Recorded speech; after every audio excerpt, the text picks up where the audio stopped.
Have you ever promised yourself you would change and then quietly broken that promise?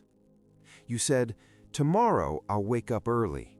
Tomorrow I'll stop. Tomorrow I'll begin."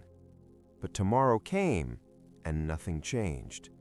Not because you were weak, but because you tried to win a lifetime war in a single morning.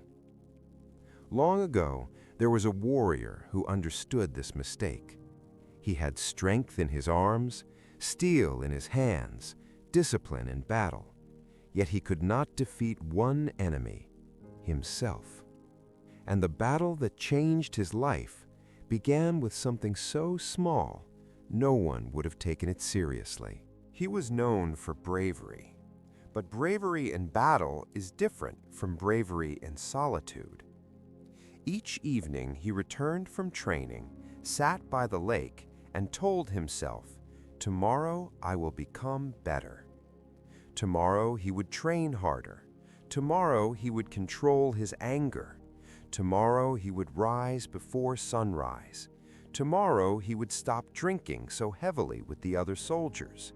Tomorrow he would sharpen his discipline. But tomorrow always defeated him. He would wake late, eat excessively, lose his temper, skip practice, make excuses. And each failure carved a deeper belief into his identity.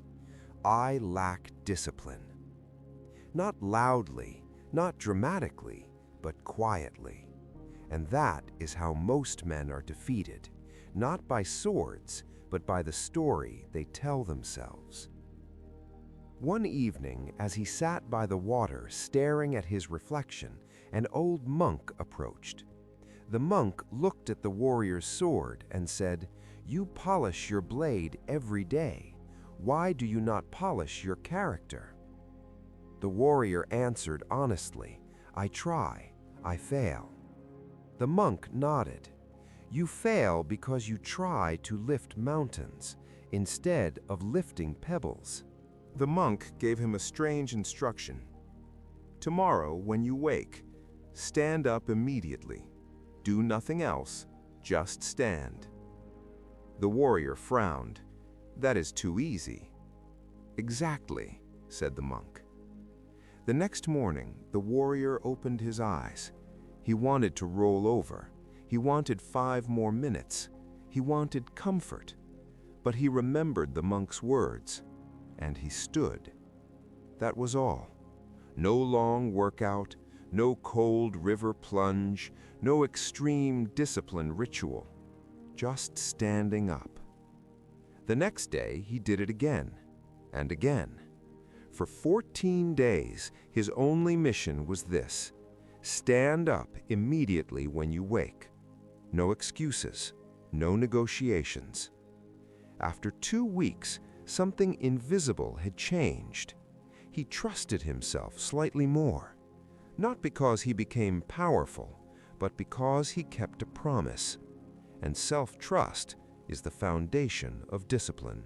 The monk returned. "Now," he said, "each morning after you stand, take your sword and hold it for 1 full minute. Just hold it. No swings, no drills, no training sequences." The warrior obeyed. At first it felt meaningless, but within days his grip felt stronger, his posture straighter, his mind clearer.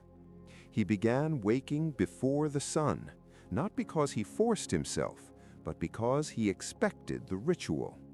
Then the monk spoke again. "Eat until you are almost satisfied, not completely." The warrior laughed. "That will not make me stronger." The monk replied, "Strength does not come from fullness, it comes from restraint." The warrior began stopping before fullness, and for the first time in years, he did not feel controlled by appetite. He felt controlled by choice. One night, after a celebration, he overindulged. Food, drink, laughter. The next morning, he woke heavy with shame. The old voice returned. "You see, you have not changed." He almost stayed in bed. Almost. But then he remembered, stand up. So he stood. He felt weak, disappointed, but he stood. And in that moment, he learned the most powerful lesson of all. Discipline is not perfection, it is return. He had not failed, he had stumbled, and stumbling is part of walking. Months passed. The small rituals grew naturally. Standing became stretching. Stretching became walking. Walking became training. Not forced, not extreme, progressive.